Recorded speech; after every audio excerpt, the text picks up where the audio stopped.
GSM phones, GSM networks, GSM calling, GSM, Global System for Mobile Communication, made a lot of difference in this country. I know way back then, without GSM, it's very difficult to, give out messages. But now with GSM has really made it easy that we can talk to each other anytime, anywhere. Reaching a loved one in another city wasn't as simple as picking up a phone. People relied on letters that could take weeks, or landlines that were often unreliable. Many remembered standing in long queues at NITEL offices, waiting hours just to make one call. Communication was a struggle, a privilege for a few. Then suddenly everything changed. A small plastic card called a SIM and a device called a GSM phone placed the power of instant connection into the hands of ordinary Nigerians. This is the story of how GSM transformed our nation.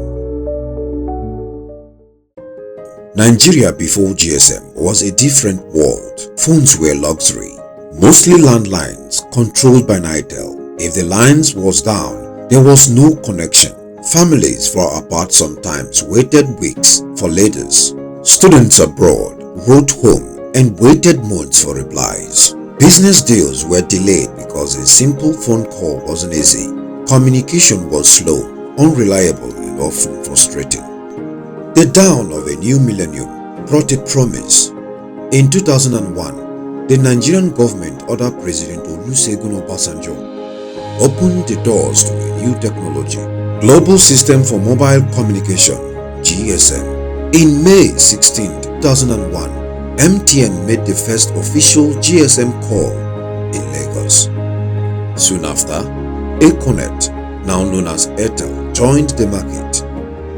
Later came Glo in 2003 and Etisalat, now Nine Mobile. For the first time, Nigerians could carry communication in their pockets.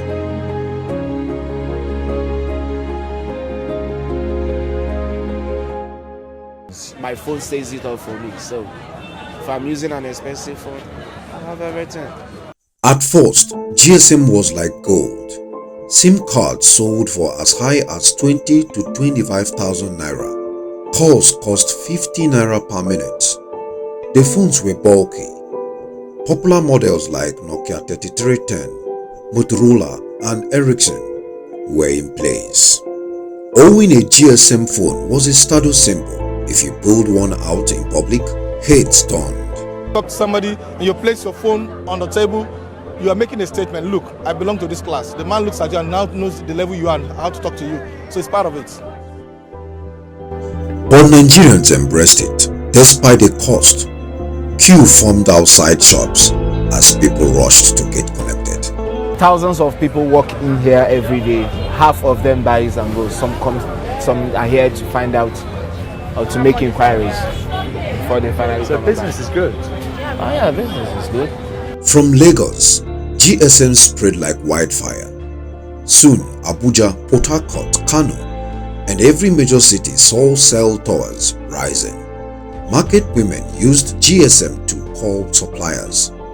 Parents used it to check on their children in school. Lovers sent text messages that became poetry of a new age. SMS, with my GSM SMS to send a text message to my lovely ones like my girlfriends and some of my friends. I send it through text. I wrote the text here. The messages I sent was via text messages. By the mid-2000s, GSM was no longer just for the elite. Price dropped, SIM cards became cheaper, and even in villages, people proudly carried their handsets. Hello. Yes, I am checking the crops now.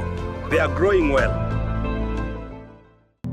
GSM grew with us. 2021 to 2026, voice calls and SMS ruled the day, depending on 2G network. From 2027 to 2013, the internet entered our pockets. Emails, Yahoo Messenger, and early social media arrived using the 3G network. Then in 2016, the 4G came to life, offering fast internet, video calls, mobile banking, and streaming.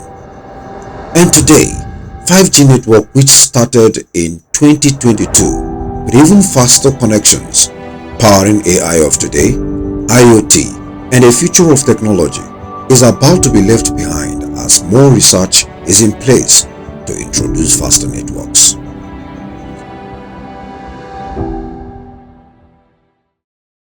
The impact of GSM was massive. Jobs, phone sellers, research card vendors, repairers, cell center agents, millions found work. Culture, slangs like flash me, drop call, beeping entered everyday language.